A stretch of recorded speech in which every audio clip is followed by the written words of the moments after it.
আমরা কিছু দূর অতিক্রম করলাম, তাকায়া দেখি অনেক সুন্দর একটা শহর।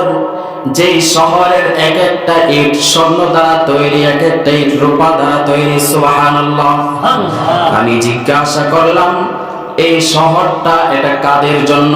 আমাকে বলা হইল, ইয়া রাসূলুল্লাহ, এটা তো দুনিয়ার কোনো শহর না, এটা হলো আপনাদের জন্য যে জান্নাত আল্লাহ তাআলা তৈরি করে রেখেছেন। ওই জান্নাতটা আল্লাহ তাআলা এত সুন্দর করে বানাইছে, এটাই সেই জান্নাত। সুবহানাল্লাহ। আল্লাহর হাবিব সাল্লাল্লাহু আলাইহি ওয়াসাল্লাম বলেন, এরপর আমি ওই শহরে প্রবেশ করার অনুমতি চাইলাম। আমাকে অনুমতি দেওয়া হলো।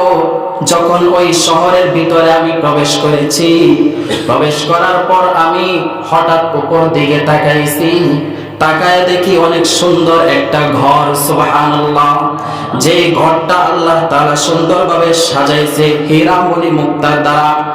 আমি ওই দুইজন ব্যক্তিকে জিজ্ঞাসা করলাম, এই ঘরটা কার?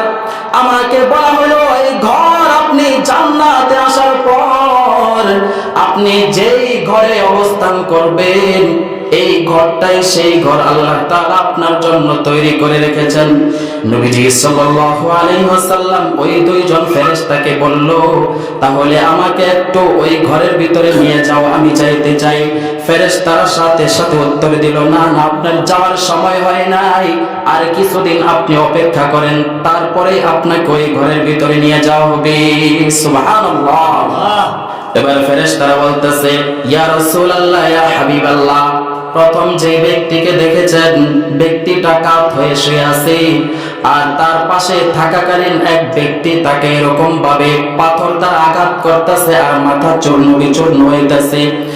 এই ব্যক্তি হলো ওই শ্রেণীর ব্যক্তি যারা কোরআন ও হাদিস থেকে, যারা নামাজের কথা শোনার পরেও, নামাজের বিষয় আদি এই সব কিছু শোনার পরেও যারা ঠিক মতে নামাজ আদায় করে না, যারা নামাজ আদায় করে না, ওই সমস্ত ব্যক্তি যখন মারা যাবে, তাদেরকে কিয়ামত পর্যন্ত এমন শাস্তি দেওয়া হবে। এই জন্য কি করতে হবে আমাদেরকে? আমরা আজকে নামাজের প্রতি অনেক গাফেল হয়ে আছি। আজকে নামাজ আমাদেরকে পড়তে হবে। নামাজের মাধ্যমে যে আমাদের ওই জান্নাতের চাবিটা অর্জন করতে হবে, জান্নাতে যাওয়ার যে সার্টিফিকেটটা আমাদের অর্জন করতে হবে, আমরা আজকে অলসতা এবং ঘুমের মাধ্যমে নামাজ কোন ওয়াক্ত কখন চলে যাইতেছে, আমরা অনেকেই এমন আছি যার ফলে আমাদের খবরও থাকে না। কারণ আল্লাহ রাব্বুল আলামিন এই যে মুয়াজ্জিন সাহেব যে প্রত্যেকটা ওয়াক্তে হাইয়া আলাস সালাহ, হাইয়া আলাল ফালাহ বলে বলে ডাকে, এই ডাক দ্বারা কেমন যেন বলা হইতেছে, বোঝানো হইতেছে, এটা মুয়াজ্জিনের কোনো ডাক নয়, এটা হলো আমি আল্লাহ রাব্বুল আলামিনের ডাক। আমি আল্লাহ তাআলা 5 ওয়াক্ত 5 বেলায় তোমাদেরকে দুইবার নয়, অসংখ্য অগণিত বার আমি আল্লাহ তাআলা তোমাদেরকে ডাকতেছি, আসো কল্যাণের দিকে আসো, নামাজের জন্য আসো, নামাজ পড়ো, জান্নাত অর্জন করো। আমরা নামাজ ঠিকমতে আদায় করতে চাই না। প্রিয় ভাইরা আমার, এই জন্য গত সপ্তাহে বলেছিলাম যে আল্লাহ তাআলা আমাদেরকে পারতেন 50 ওয়াক্ত নামাজ দিতে, কিন্তু আল্লাহ তাআলা কমাইতে 5 ওয়াক্ত নামাজ দান করলেন।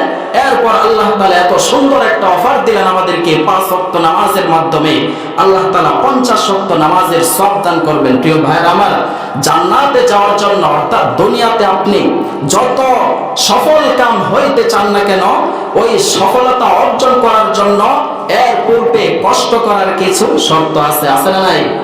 ঠিক তেমনি ভাবে আল্লাহ তাআলা আপনাকে আমাকে এত সুন্দর একটা জান্নাত দান করবে, অন্তত আপনাকে আমাকে তো কোন একটা আমলের প্রতি অবশ্যই মেহনতি হতে হবে, তাই না? আল্লাহ তাআলা অবশ্যই আপনাকে আমাকে জান্নাত দান করবেন, কিন্তু আল্লাহ তাআলার কথা তো কিছু হলেও মানতে হবে। তার মধ্যে প্রধান কাজ কি? 5 ওয়াক্ত নামাজ। প্রিয় ভাইরা আমার, আসুন আমরা নামাজটা ঠিক মতো আদায় করি। আল্লাহ তাআলা আমাদেরকে তৌফিক দান করুন, আমিন বলেন।